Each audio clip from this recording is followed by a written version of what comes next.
షా జై భీమ్ అనే నినాదాలకి రెస్పాండ్ అవుతూ ఎందుకు మీరు అలాంటి నినాదాలు చెప్తున్నారు, ఇలాంటి నినాదాలు చేసే బదులు దేవుడి నామస్మరణ చేస్తే కనీసం స్వర్గానికైనా వెళ్తారని చెప్పి అన్నాడంట. మరి స్వర్గానికి వెళ్ళి రంభా ఊరసి మేనకలతో కొలకాలను, మరి మాలాగా దేవుడిని నమ్మని వాళ్ళు అయితే స్వర్గానికి వెళ్ళమని చెప్పని మేము నమ్ముతాం కాబట్టి సరే ఆ డిస్కషన్ పక్కన పెడితే చాలామంది వీడియో చేయమన్నారు. ఏం వీడియో చేస్తాం?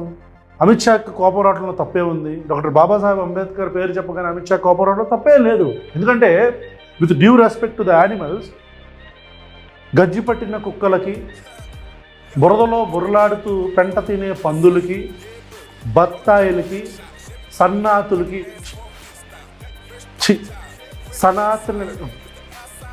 సనాతనీలకి పెద్ద మ్యాటర్ ఏం కాదు కోపం రావటంలో. మీరెందుకు బాధపడతారు? పెంట తినే పందులు, గజ్జి పట్టిన కుక్కలు మాటలు మీరు పట్టించుకోకూడదు.